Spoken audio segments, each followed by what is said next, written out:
আমি এখন আছি পোস্তকলা ব্রিজের উপরে। দেখতে পাচ্ছেন আমার পাশে যে গাড়িগুলো দেখতে পাচ্ছেন সারি সারি, এটা হচ্ছে পুলিশ ফাঁড়ি, পোস্তকলা পুলিশ ফাঁড়ি।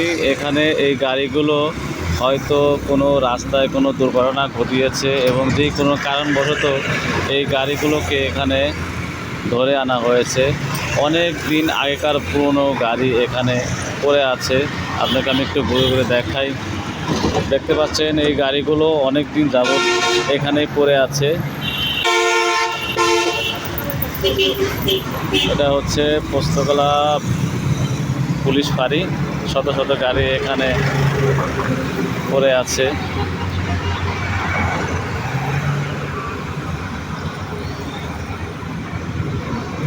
দেখতে পাচ্ছেন আরও দূরে সিএনজি গাড়ি, অটো রিক্সা, সব ধরনের গাড়ি এই পুলিশ ফাঁড়িতে রাখা হয়েছে, ধরে আনা হয়েছে।